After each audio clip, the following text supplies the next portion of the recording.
Channel 5 Tamil நேர்களுக்கு வணக்கம். இன்றைய நேர்காணலில் நம்மோடு பேச இருப்பது டெய்லி பஞ்ச் அருண் அவர்கள்.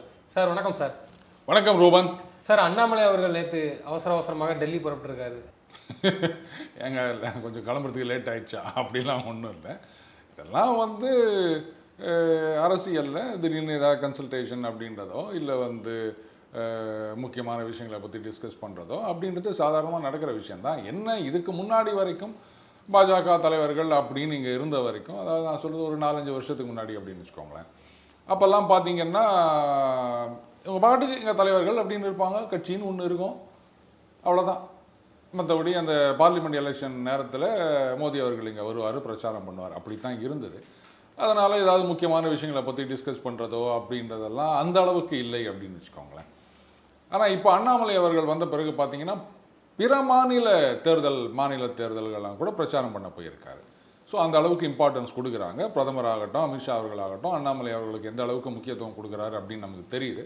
கூட்டணி பேச்சுவார்த்தைக்கு இங்கேருந்து அதிமுகவில் போன பிறகும் வேறு எங்கேயோ ஸ்டேட்டில் பிரச்சாரம் பண்ணிட்டு இருந்த அண்ணாமலை வர வரைக்கும் இருங்கன்னு சொல்லிட்டு அவரோட வச்சு தான் அவங்க பேசினாங்க. அதனால் முக்கியமான விஷயங்களை அவர் டிஸ்கஸ் பண்ணுறதுக்கு டெல்லி போகிறதுல எந்த விதமான ஒரு ஆச்சரியமும் இல்லை. என்ன உடனே பார்த்தீங்களா அவர் டெல்லி போய் இறங்கினவுடனே அவர் பதவி கொடுத்து தூக்கிட்டு போகிறாங்க அப்படின்னு சில பேர் அப்படி ஒரு சோஷியல் மீடியாவில் கருத்து சொல்லி சந்தோஷப்பட்டுட்டு இருப்பாங்க. அந்த சந்தோஷம் நமக்கு தேவையில்லை ரூபன். தமிழ்நாடு காங்கிரஸ் தலைவர் செல்வ பெருந்தை அவர்கள் கோயப்பல் கேள்விப்பட்டிருப்போம், ஆனால் இப்போ பாஜகவில் ஒருத்தரையும் பார்த்துட்டு இருக்கிறோம் அப்படின்னு ஒரு குற்றச்சாட்டு வச்சுருக்காரு. அவ்வளோ பேரும் பொய்யை மட்டுமே சொல்லுவாங்க அப்படியா சொல்கிறேன். இப்போது மோடி அவர்கள் இந்த வெளிநாட்டில் இருக்க கருப்பு பணத்தை எடுத்துகிட்டு ஆளுக்கு 5 லட்ச ரூபா அவங்க அக்கௌண்ட்டில் போடுவேன்னு சொன்னார் அப்படின்னு யார் பாஜகவில் சொல்லின்னுக்கிறாங்களா? காங்கிரஸ் மற்ற கட்சியில் இருக்கவங்க தானே சொல்லின்னுக்கிறாங்க. அது பொய் இல்லாமல் என்னவா? உண்மைன்னா மோடி அவர்கள் அந்த மாதிரி சொன்னதுக்கான ஒரே ஒரு ஆதாரத்தை கொண்டு வந்து கொடுத்துட்டு 5 லட்ச ரூபா வாங்கிட்டு போக வேண்டியது தானே. ஏன் செய்ய மாட்டேங்கிறாங்க? பொய் சொல்கிறதெல்லாம் இவங்க.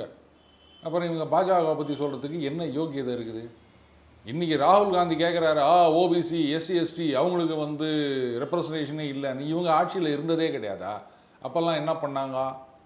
என்னவோ இன்றைக்கி தான் காங்கிரஸ் கட்சி புதுசாக வந்திருக்கா மாதிரி, இதுக்கு முன்னாடி அவங்க ஆட்சியிலே இல்லாத மாதிரி ஐயோ இப்படிலாம் கொடுமைகள் நடக்கின்றதே அப்படின்னு அவர் பாட்டுக்கு ஓலமிட்டு கொண்டு இருக்கின்றார். இவங்க ஆட்சியில் இருக்கும்போதெல்லாம் என்ன நடந்தது அப்படின்றது தெரியுமா? பாருங்க, ஒரு மனுஷனுக்கான உரிமைகளில் இந்த பேச்சுரிமை, எழுத்துரிமை இதெல்லாம் விட்டு தள்ளுங்க. ஃபஸ்ட் அண்ட் ஃபார்மோஸ்ட் உயிர் வாழறதுக்கு உங்களுக்கு உரிமை இருந்தால் தானே நீங்கள் மற்ற உரிமையெல்லாம் கேட்க முடியும். உசுறு உடம்புல இருக்கணும் ரூபன். அது இருந்தால் மட்டும்தான் கோஷம் போடுறதா இல்லை வாய் மூடின்னு இருக்கிறதானதை டிசைட் பண்ண முடியும். அது இல்லையா? உயிர் வாழும் உரிமையே இல்லை அப்படின்னு எமர்ஜென்சி காலத்தில் சொன்னவங்க தான் காங்கிரஸ் கட்சி. ரைட் டு லைஃப் கான்ஸ்டியூஷனில் கொடுத்துருக்க உரிமை. இவங்க பேசுகிறாங்க கோயபல்ஸ் அப்படின்னு. அது ஒரு தமிழில் ரொம்ப அழகாக ஒரு பழமொழி சொல்லுவாங்க, கேள்விப்பட்டிருக்கீங்களா? வேணாம், அது எல்லாருக்குமே தெரியும். அந்த மாதிரி பண்ணுறதெல்லாம் நாம் பண்ணிவிட்டு அடுத்தவங்க மேலே பழி சொல்கிறது அப்படின்றது இதுதான். இந்த ஒரு டெக்னிக் இருக்கும். அந்த வடிவேலு படத்துலேயே அதுலேயே ஒன்று பார்த்தேன்னு நினைக்கிறேன். ஒருத்தன் திருடிட்டு ஓடும்போது, இப்போ கும்பல் துரத்திட்டு வரும்போது இவனு சேர்ந்து திருடன் அப்படின்னு ஓடுவாங்க. அப்போ வேற யாரோ அப்படின்னு நினச்சிட்டு போவாங்க. அந்த மாதிரி பொய் சொல்கிறதெல்லாம் இவங்க பண்ணிவிட்டு பாஜக மேலே குறை சொல்லியிருந்தாங்க. சரி, என்னென்ன பொய் சொன்னாங்கன்னு லிஸ்ட்டு போட சொல்லுங்கள். நம்ம கண்ணு மூடின்னு சொல்லலாம் காங்கிரஸ் என்னென்னலாம் பொய் சொன்னாங்க அப்படின்னு நம்மளால் டக்குன்னு எடுத்து விட முடியும். இவங்களை அந்த பொய்யினை நிரூபிக்க சொல்லுங்கள். பாஜக என்னென்ன பொய் சொல்லியிருக்காங்கன்றாங்கல்ல, அது ஆதாரத்தோடு எடுத்து சொல்லுங்கள். காங்கிரஸில் இருக்க கட்சி நிர்வாகிகள்லாம் திமுக இப்போ கார்த்தி சிதம்பரமாக இருக்கட்டும், அவர் இவிகே இளங்கோவன் மாறி பேசிகிட்டு இருக்காங்க. ஆனால் இதுக்கு முன்னக்கூட்டி உள்ள எலெக்ஷன்லலாம் பேசும்போது திமுக அமைச்சர்கள் கடுமையாக எதிர்ப்பாங்க. பேட்டிகள்லேயும் வெளிப்படையாகவே பேசிடுவாங்க, நான் எத்தனை நாள் எங்கள் முதுகில் ஏறி சவாரி செஞ்சுட்டீங்கிற மாதிரி. இப்போ அமைதியாக இருக்கிறதுக்கு காரணம் என்ன சார்? இவ்வளோ எதிர்ப்பு. ஏன்னா காங்கிரஸ் கட்சிக்குள்ளேயே தான் அந்த பிரச்சனை போய்கிட்டு இருக்கு. அதாவதுங்க, இந்த காங்கிரஸ் கட்சிக்குள்ள பிரச்சனை அப்படின்றத இன்னும் ஒரு பெரிய இஷ்யூ மாதிரி கேள்வி கேட்காதீங்க. தமிழ்நாடுல காங்கிரஸ் கட்சின்னு ஒன்று இருந்த காலத்திலேருந்தே கட்சிக்குள்ள பிரச்சனை தான். பிரச்சனை இல்லைன்னா அது காங்கிரஸே கிடையாது. காங்கிரஸ் கட்சிக்குள்ள பிரச்சனை இல்லை, திமுக குற்றச்சாட்டு வரேன். அது திமுக இது மாதிரி நீங்கள் எங்களுக்கு இடம் கொடுக்கணும், கட்சி ஆட்சியில் பங்கு கொடுக்கணும் அப்படின்னு சொல்கிறதெல்லாம் அதெல்லாம் அப்பப்போ சொல்லுவாங்கப்பா.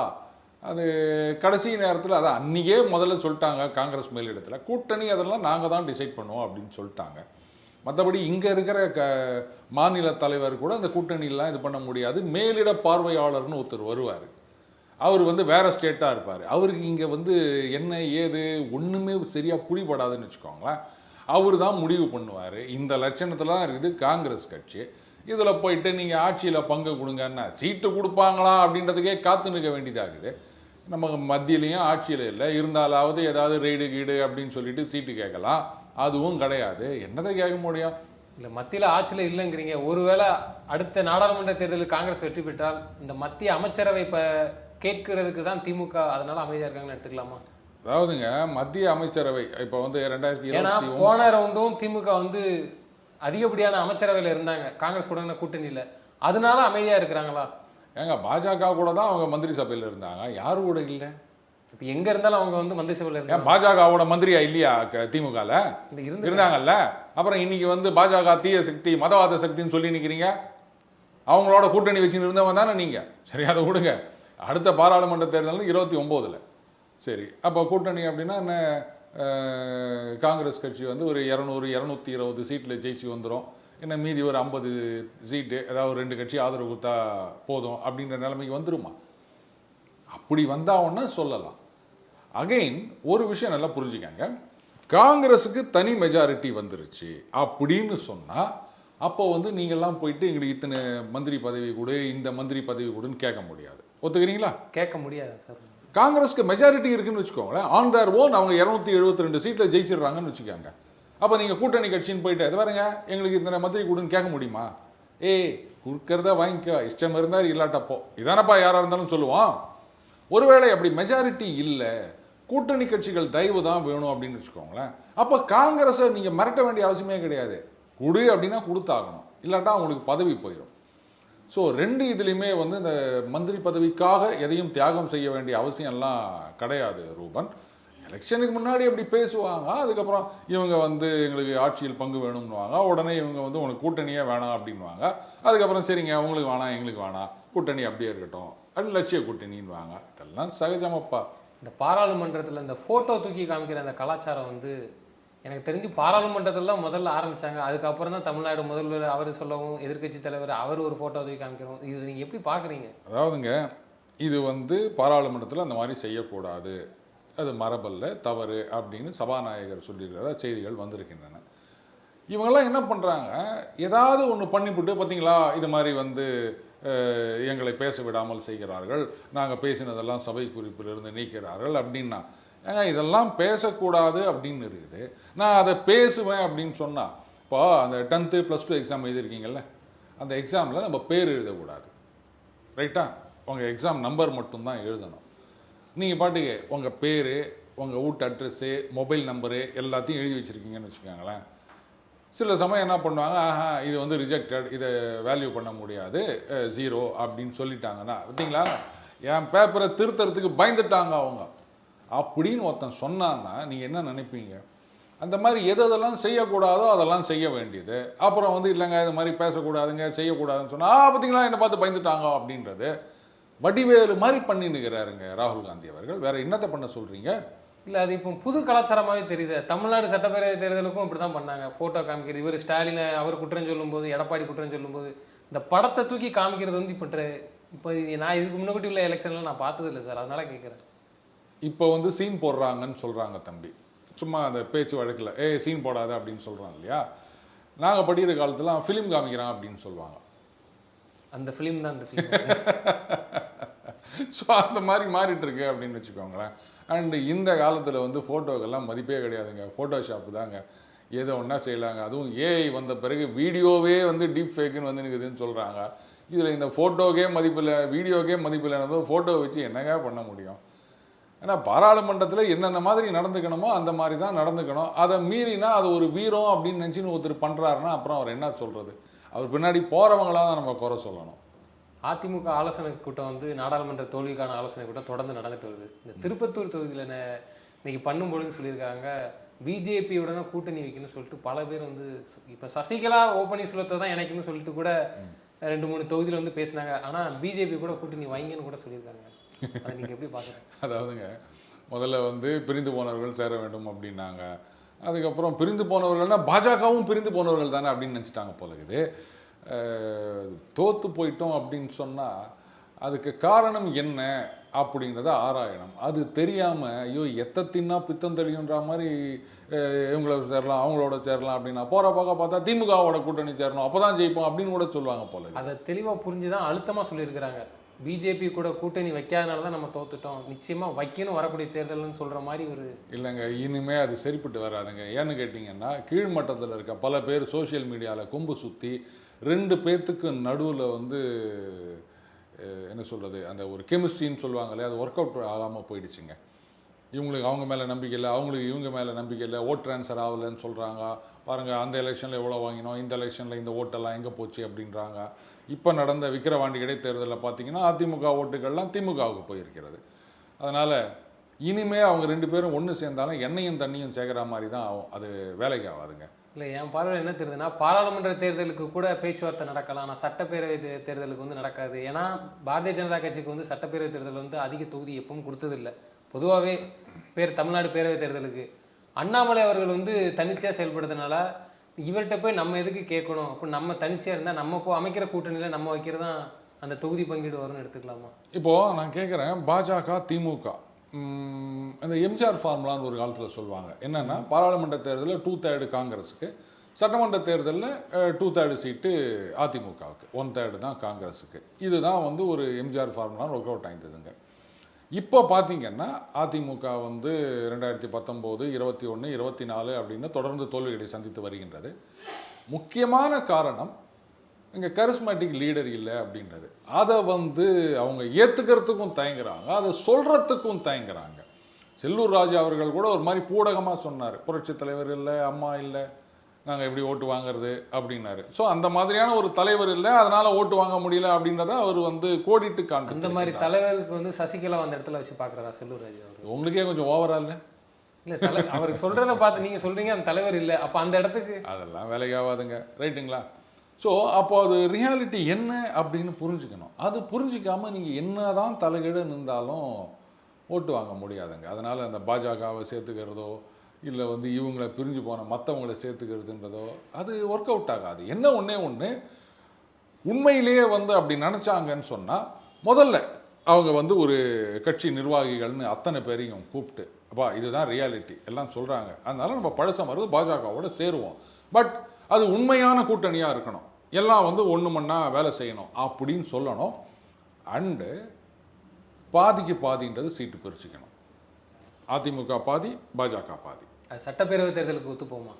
ஏன் ஒத்து போவாதா? இதுக்கு முன்னாடி தமிழ்நாட்டில் நடந்ததே இல்லைன்றீங்களா? இல்லை பாஜகவுக்கு அவ்வளோ தொகுதி கொடுத்து எனக்கு தெரிஞ்ச காங்கிரஸுக்கு பாதி தொகுதிகள் கொடுத்து நடந்த எலெக்ஷன் தெரியுமா உங்களுக்கு? அது ஒரு காலம் வந்துச்சு 1980 சட்டமன்ற தேர்தலில் லட்சிய கூட்டணி திமுகவும் காங்கிரஸும் இப்போ கொடுத்தா ஜெயிக்குமாங்க?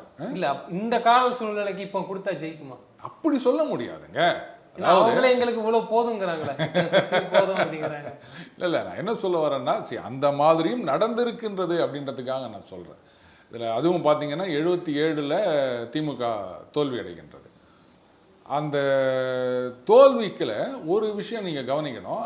முதல்ல பாராளுமன்ற தேர்தல் நடக்குது 77. அப்போ வந்து பாராளுமன்ற தேர்தலில் பார்த்தீங்கன்னா ஜனதாவோட கூட்டணிங்க, அதாவது ஜனதா அப்படின்றது வந்து அந்த காமராஜர் காங்கிரஸ் இருந்தது இல்லையா, அந்த இதெல்லாம் சேர்ந்து அந்த ஜனதாவை மாறுது. அந்த ஜனதாவும் திமுகவும் கூட்டணி வைத்து பாராளுமன்ற தேர்தலை சந்திக்கின்றார்கள். சட்டமன்ற தேர்தலில் என்ன ஆகுதுன்னு கேட்டிங்கன்னா ஜனதா வந்து எங்களுக்கு பாதி கொடுன்னு கேட்குறாங்க, இல்லை அதிகமாக கொடு அப்படின்னு கேட்கும்போது கலைஞர் ஒத்துக்கலைங்க. அதனால தான் அந்த கூட்டணி முறிந்து விடுகின்றது சட்டமன்ற தேர்தலில். அன்றைக்கு ஜனதாக்கு அதுவும் ஆளுங்கட்சி ஆயிடுச்சு. ஜனதா 77 பாராளுமன்ற தேர்தலில் ஜெயிச்சு பவருக்கு வந்துடுறாங்க. சட்டமன்றத்தில் கேட்கும்போது கொடுக்க மாட்டேன்ட்டாங்க. அந்த காலகட்டத்தில் பார்த்தீங்கன்னா எங்கள் பதவியை வந்து எங்கள் ஆட்சி கலைத்தவர் இந்திரா காந்தின்னு சொல்லுவாங்க, எமர்ஜென்சி கால கொடுமைகள்னு சொல்லுவாங்க. இப்போ கூட ஃபோட்டோ கண்காட்சியெல்லாம் நடத்தினாங்க. திமுகவினர் எத்தனை பேர் உயிரிழந்திருக்கின்றார்கள், எத்தனை பேரை உள்ள தள்ளி மாங்குன்னு தாக்கியிருக்காங்க அப்படின்றதெல்லாம் வரலாறு. மிசா அப்படின்னு திமுகவினர் எத்தனையோ பேரை உள்ளே போட்டுக்கிறாங்க, செத்து போனவங்களாம் இருக்காங்க திமுகவில் மிசா கொடுமைகளில், தெரியுமா? ஆனால் அதே காங்கிரஸோட கூட்டணி, நேருவின் மகளே வருக, நிலையான ஆட்சி தருக அப்படின்னு 80 கூட்டணி வச்சுக்கினேன் பாதி லட்சிய கூட்டணி அப்படின்னு அதெல்லாம் கொடுத்தாங்கன்னு வச்சுக்காங்க. அதனால் இந்த பாதி அப்படின்றதெல்லாம் வந்து சார் இதெல்லாம் நடக்குமா, நடந்திருக்கான்லாம் கேட்க முடியாது, நடந்திருக்கின்றது.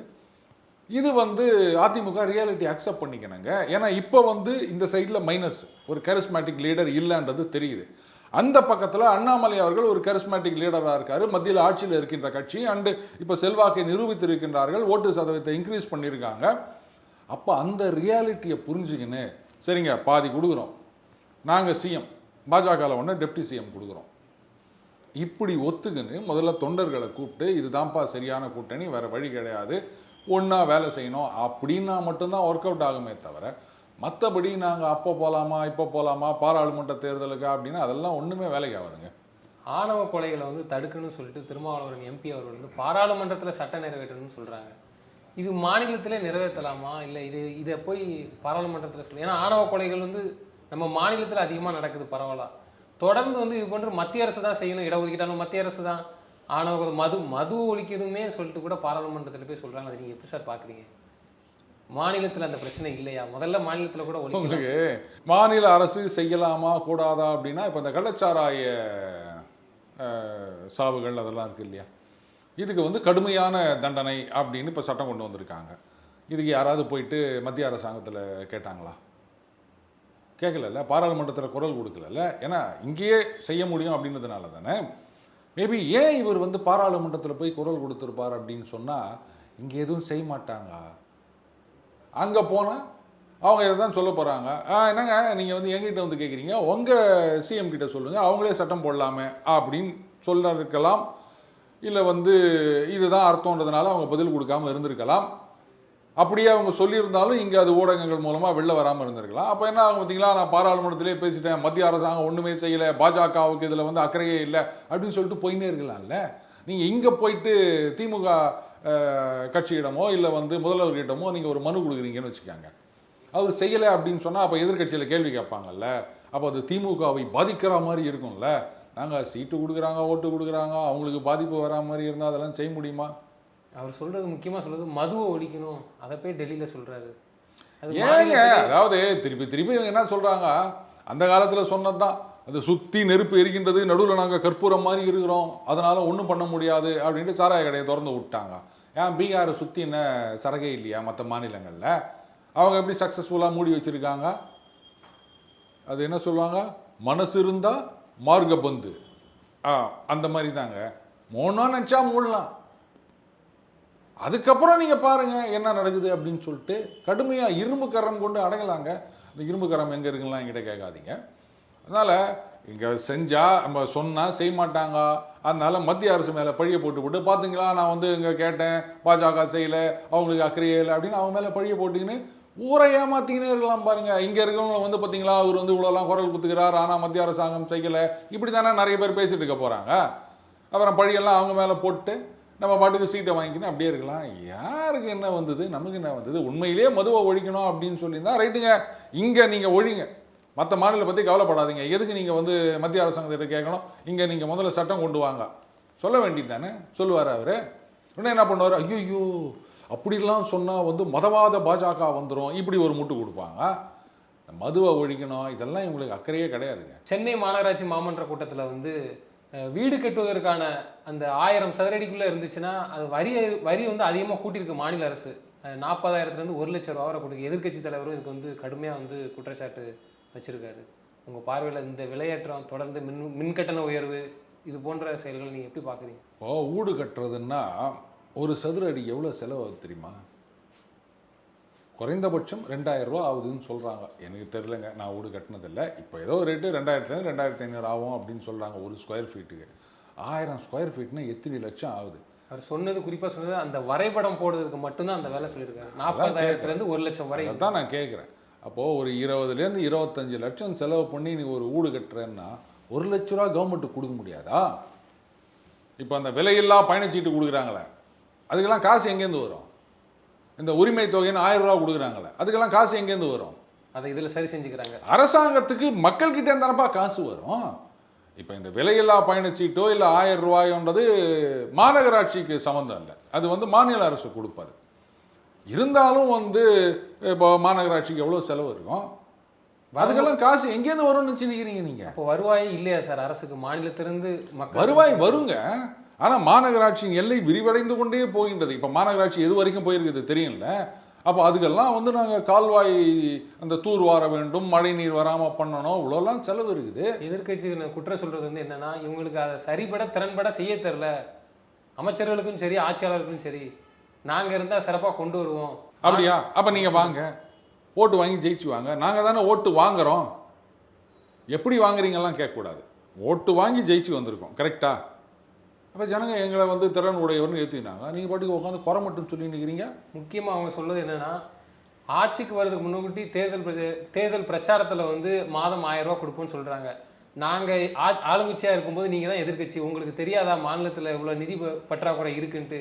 அதெல்லாம் தெரிஞ்சு எப்படி தேர்தல் வாக்குறுதி கொடுத்தாங்க முதல்ல அவங்க அப்படிங்கிற? ஆமாங்க, கொடுத்தோம். இப்போ 1000 ரூபா கொடுக்குறோமா இல்லையா? ஜனங்கள்லாம் ரொம்ப சந்தோஷமாக இருக்கிறாங்க. அதனால தான் பாராளுமன்ற தேர்தலில் அப்படியே அள்ளி குத்துட்டாங்க. விக்கிரவாண்டி தேர்தலையும் வந்து எதிர்பாராத அள்ளி குத்துக்கிறாங்கல்ல. அது திரும்பவும் மக்கள் தலையில் தான் வந்து விடியும். மாநில கடன் வேற உயர்ந்துட்டு. ஆமாங்க, இது பாருங்க, மக்கள் வேற ஆட்சி வேற கிடையாதுங்க. மக்கள்கிட்டேருந்து பணத்தை எடுத்து அதைத்தான் மக்களுக்கு செலவு பண்ண போகிறோம். நாங்கள் என்ன அந்த பணத்தை எடுத்துன்னு ஓட்டிட்டு போயிட போகிறோமா? மக்களுக்கு தானே திருப்பி கொடுக்குறோம். அதனால ஜனங்கள் ரொம்ப சந்தோஷமாக கொடுப்பாங்க. இது எதிர்க்கட்சிகள் தான் ஏதோ பொய் பிரச்சாரம் பண்ணின்னுக்கிறாங்க அப்படின்னு நினைக்கிறேன். நாம் கொடுக்குற காசு எங்கே போகுது? கவர்மெண்ட்டுக்கு போகுது. அந்த கவர்மெண்ட்டுக்கிட்டேருந்து அந்த காசு எங்கே திரும்பி வருது? ஜனங்களுக்கு தான் திரும்பி வருது. இதுதான் கிவ் அண்ட் டேக் பாலிசி. இதை போய் கேள்வி கேட்டுக்கிறீங்களே ரூபன் நீங்கள். இதே மாநில அரசுங்க ரூபா நோட்லாம் பிரிண்ட் பண்ண முடியாதுங்க. மத்திய அரசாங்கம் மாதிரி மத்திய அரசாங்கமும் வந்து கண்டபடி ரூபா நோட்டு பிரிண்ட் பண்ண முடியாதுன்னு வச்சுக்கோங்க. அதெல்லாம் ஒரு காலத்தில் இருந்தது, இப்போ கிடையாது. ஏன்னா it will lead to inflation அப்படின்றதுனால அமெரிக்கா மட்டும்தான் இஷ்டத்துக்கு ரூபா நோட்டை பிரிண்ட் பண்ணலாம். அப்போது அந்த அரசாங்கத்துக்கு வருகின்ற வருவாய் அப்படின்றது நீங்களும் நானும் கொடுக்கறது. அப்படியே நம்மக்கிட்டேருந்து எடுப்பாங்க, நம்மக்கிட்ட கொடுப்பாங்க. எடுக்கிறது கொடுக்கறது, எடுக்கிறது கொடுக்கறது, இவ்வளோதாங்க. இதை போய் நீங்கள் கேள்வி கேட்குறீங்க. எதிர்க்கட்சிகள்லாம் வந்து பொறாமையில் பேசினுக்கிறாங்க. நீங்கள் கொடுத்தாதான் நாங்கள் கொடுக்க முடியும். இறைக்கிற ஊற்றே சுரக்கும். நீங்கள் எவ்வளோக்கு எவ்வளோ கொடுக்குறீங்களோ அவ்வளோக்கு அளவுக்கு கவர்மெண்ட் திருப்பி கொடுக்கும். அதை வாங்கிக்கின்னு நீங்கள் இன்னும் அதிகமாக கொடுக்கணும். அதை வாங்கின்னு கவர்மெண்ட் உங்களுக்கு இன்னும் அதிகமாக கொடுப்பாங்க. அப்படியே அது கொஞ்சம் கொஞ்சமாக ஒரு ரொட்டேஷன் தம்பி, மேலே மேலே மேலே மேலே போயினே இருக்கும். அது அப்போ இன்னும் வரக்கூடிய காலத்தில் பல்வேறு விஷயங்களுக்கு வந்து விலைவாசி உயர்வு வந்து இருக்குங்கிறீங்க. ஏங்க அந்த ப்ரொஃபஷனல் டேக்ஸ் இன்க்ரீஸ் பண்ணி போட்டாங்க. அதுக்கப்புறம் அந்த கடைகளுக்கு அந்த லைசன்ஸா அது ஏதோ அந்த டேக்ஸ் வேற. ஆனால் இதே ஃபார்முலா தானே மத்திய அரசுக்கு வரும். உங்கள்கிட்ட வாங்குறோம், நாங்கள் கொடுக்குறோம். அப்போ அதுக்கெல்லாம் மட்டும் எதுக்கு? மத்திய அரசெல்லாம் நீங்கள் அதெல்லாம் பேசக்கூடாது. நாங்கள் வாங்குறது வந்து மக்களுக்காக. இந்த ஒன்றிய அரசாங்கத்தை பற்றிலாம் நீங்கள் கேள்வி கேட்கக்கூடாது. அப்போ வந்து நாங்கள் அப்படியே டாப்பிக்கே மாற்றிடுவோம். நீங்கள் இதையும் அதையும் கம்பைன் பண்ணுறீங்க. அது ஏன் சக்கரை பொங்கலோட வடகரியை கொண்டாந்து வைக்கிறீங்க? இதை பற்றி பேசும்போது இதை பற்றியே பேசணும். அதை பற்றி பேசணும்னா அப்போ தனியாக நாங்கள் பேசணும். ரெண்டுத்தையும்லாம் நீங்கள் கம்பைன் பண்ணக்கூடாது. இதுக்கு இதுன்னா அதுக்கு அதுன்னெலாம் சொல்லக்கூடாதுங்க. இது ஒரு பழமொழி சொல்லுவாங்களே, குதிரைக்கு குர்றோன்னா ஆணைக்கு அறோன்னு வாங்களா அப்படின்னு. அந்த மாதிரி இங்கே இந்த லாஜிக்கு. அங்கேயே பார்த்தீங்கன்னா பாஜக ஆட்சியில் இருந்தால் ஒரு லாஜிக், புள்ளி கூட்டணியில் ஆட்சியில் இருந்தால் வேறு லாஜிக். அதனால் யார் இருக்காங்கன்றதை பார்த்து தான் லாஜிக் சொல்லணுமே தவிர உங்கள் இஷ்டத்துக்கெல்லாம் நீங்கள் இங்கே சொன்னதெல்லாம் அங்கே அப்ளை பண்ணக்கூடாது. நீங்களும் வந்து ஏதோ ஒரு அஜெண்டாவோட பொய் பிரச்சாரம் பண்ணுறீங்கன்னு நினைக்கிறேன். தொடர்ந்து பல்வேறு கருத்துக்களை எங்களிடம் பகிர்ந்தமைக்கு நன்றி சார். நன்றி ரூபன்.